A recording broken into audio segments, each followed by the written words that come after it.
Sunny. What expectation should a student have of their instructor? I've had many instructors over the years. Some start out the lesson by saying, "What do you want to work on today?" Another always came to the lessons with a very specific plan, and they spent a lot of personal time making templates, mapping out what might be best for me to work on that day. And another didn't appear to give it a thought till halfway through the lesson. So what should my expectation be from my teacher? Okay, here goes. Number one, guilty. I am one of those planners.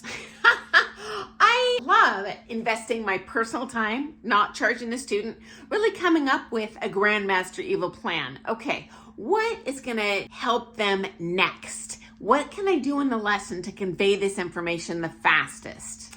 Number two, I have had many social dance students, when I show up to that lesson, excited about this typed up plan I have, they're like, "Sunny, get back in your lane."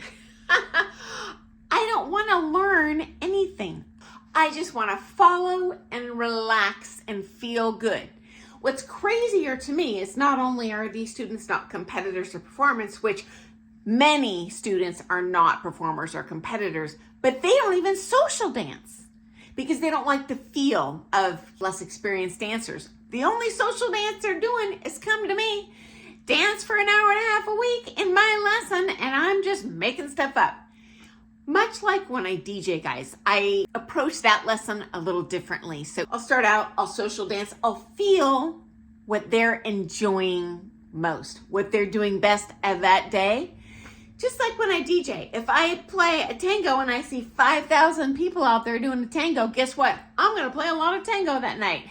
I do the same thing when I'm teaching that student that really doesn't want to be taught anything, and many don't.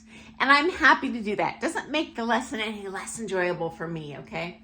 Number three, every coach has their own go-to way that they approach the lesson.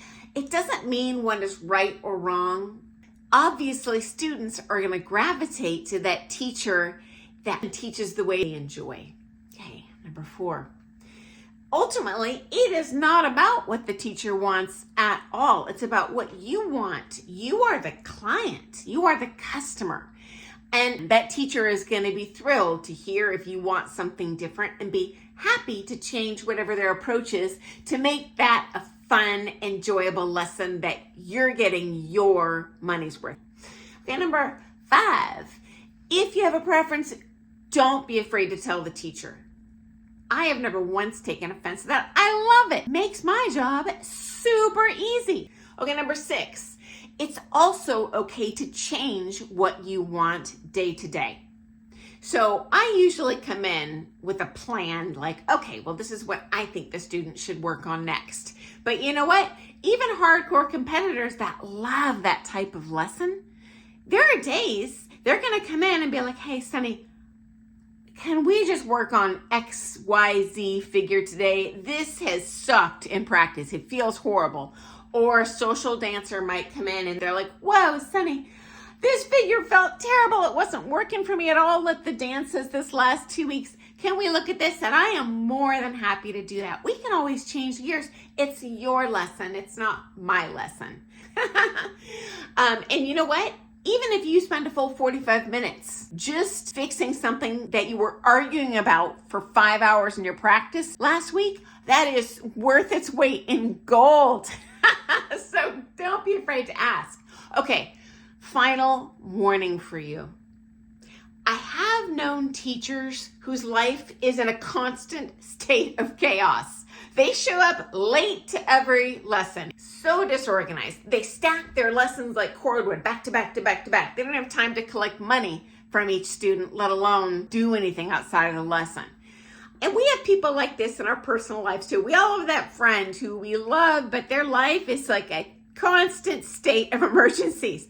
You know what? Teachers are human beings. Some of them live their lives like that. And I'm just being realistic. If that's your teacher, they're not going to be able to plan out that lesson if you're preferring to go into that lesson with your teacher kind of prepared. And if you enjoy taking lessons, that's the most important part. Does not mean the lesson's going to suck. I have taken with those teachers that wing it. I've still got wonderful, helpful lessons that way. So I hope you are enjoying whatever experience your teacher is giving you. And if you're not feeling it, oh, for Pete's sake, just tell them. Okay, guys, I look forward to seeing you first thing tomorrow morning for some more Things Ballroom Dance. Thank you so very much for your question, guys. If you have a different experience, different opinion, please share in the comments because it's helpful to all of us and interesting to me too. Okay, I'll see you tomorrow. Happy dancing. Bye.